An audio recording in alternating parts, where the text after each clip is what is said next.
I have a Scrabble habit. I love the game, but I miss a lot of bingos.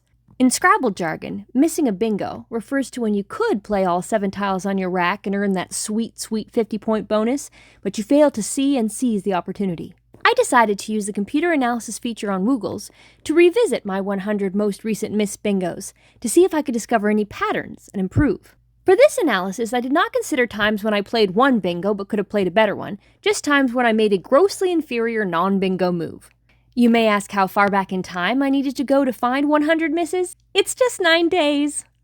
Tabulating my results, I discovered that a full half of my missed bingos occurred when I held one or both blanks. Part of the reason is just computational complexity. However hard it is to riffle through a rack of 7 letters and find the best option, it should be about 26 times harder with a blank, and 676 times harder with both blanks. Another issue, though, is my current strategic approach to blanks. Most common low-value letters are bingo-prone, meaning they occur in lots of words with 7 or more letters. If I have a blank, but also have some awkward, not particularly bingo-prone letters, my impulse is to not spend a lot of time looking for a bingo when there might not be one, but instead to play off the awkward letters and hope to draw bingo-prone letters next time.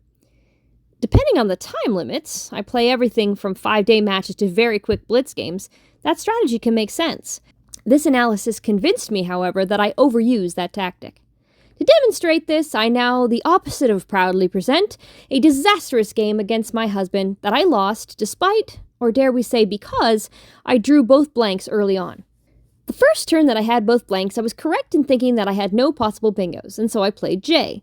James replied with fawn. Once again, I had 2 blanks but no possible bingos, so I played ha. He did an X move, after which I had the very gettable bingo universe.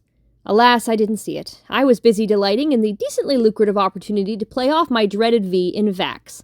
He exchanged. Freed of the V, I suddenly had a whack ton of bingo options. The best case Julienne, plus Neurine, Anarine, Unlined, Unmined, Untwined, Anguine, Quinine, Quinone, Undines, Inerd, Ingenue, and, tellingly, Unseeing.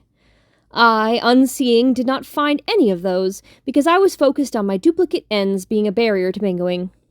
I made the awful move of 9. An unfortunate C draw meant that on my next move there were only 2 bingos available to me, neither of which I was going to get because they were both words I didn't know. Glucans are complex carbohydrates made of glucose, fair enough, while mucilage is apparently the plant version of mucus. I chose cage to rid myself of the C, and James played coin. On my next turn I had 3 bingo possibilities. Setting aside the crustacean larval stage, the others were gettable, but I, frustrated at this point, just exchanged an L and my ugly duplicate U's. That's when I drew the also bad at bingoing letter Z. On my next turn, my only possible bingo was pirozhki, a Russian fried bun that I'd never heard of. I didn't even include that in my 100 missed bingo stats, though, because, in quite a rare occurrence, the engine did not rate bingoing with pirozhki as my best move. It prefers zoris, Japanese sandals, using one blank but holding on to the other. I just did zoo. On my next turn, I once again failed to find any of multiple bingo possibilities, including the very gettable and top-ranked Pursuit, because I was blinded by rage at having, once again, 2 U's. I exchanged them. On my next turn, I finally played a bingo, and even it was kind of awful. I chose Improved for 86 points, when I could have hit 2 triples and scored a whopping 167 points with Pre-Admit. The lesson I'm taking from this is to always spend a few seconds looking for bingos when I have one or both blanks, even if the rest of my rack is ugly as sin. I see no point in sharing the many normal words I missed when I had blanks and wasn't looking very hard.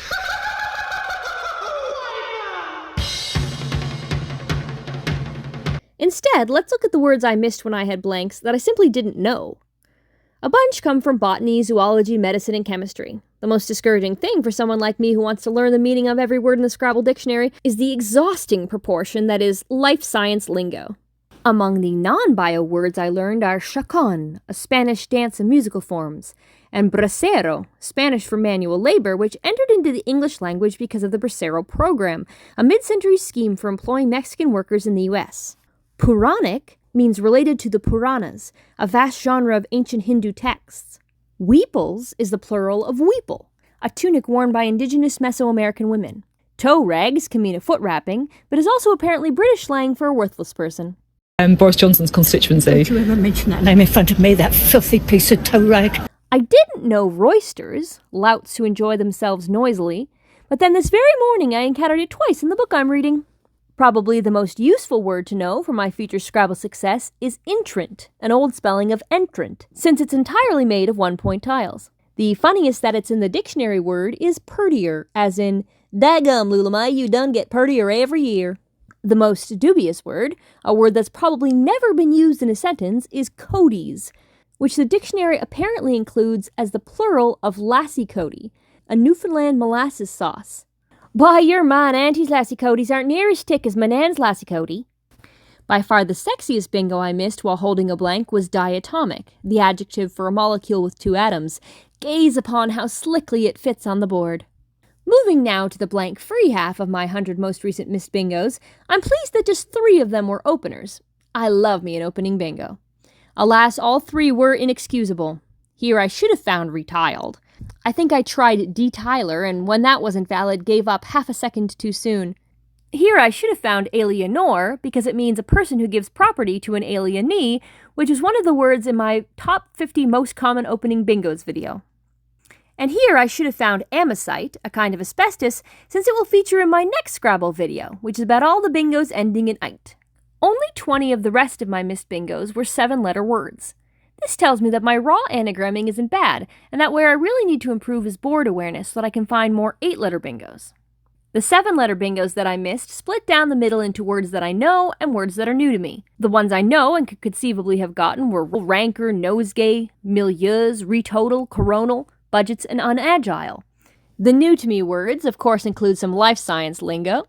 A lentigo is a sunspot, a freckle that doesn't fade in winter, and a monerin means a member of the outdated biological kingdom Monera, now subdivided into archaea and bacteria. I like aerobat, a stunt pilot, short for aerial acrobat. I'm frustrated by ensouls, because the word I played was souls. I just hadn't considered that giving something a soul is ensouling it. The other 5 are notably all plural forms with est, suggesting I need to brush up on my obscure 6-letter nouns. An ambry is a recessed cabinet in the wall of a church. Arsine is a toxic gas formed of arsenic and hydrogen. An anlace is a medieval gentleman's dagger, usually spelt with another E. An amnion is the membrane around an embryo that becomes the amniotic sac. And a gelada is a kind of baboon. Perhaps the most tragic of all my missed bingos is that I missed the same word twice in the 100-word sample. Soilage, the state of being dirty. I'll cheat and steal and lie and kill, but with God as my witness, I'll never miss soilage again. For the 27 8-letter bingos that I missed, I thought it might be instructive to divide them by where the letter already on the board that I needed to play through occurs in the word. I was surprised to discover that much more than half of the time it was the 7th or 8th letter. This tells me that I need to be on the lookout for potential bingo lanes to the left and up of the letters on the board. Of the 8-letter words that were new to me, almost all of them were life sciences lingo. The 3 interesting exceptions were, first, apothem, a line from the center of any regular polygon that's perpendicular to a side. Second, scenarius. While Shakespeare favored iambic pentameter, Roman comedy was written in a form of iambic trimeter called iambic scenarius. This apparently famous example translates as, "In case anyone should wonder who I am, let me explain in a few words." Finally, veracity, which is not, as I initially figured, an alternate spelling of ferocity. Rather, it is a synonym of fecundity. And so with it, I close this fecund analysis of my 100 recent blunders.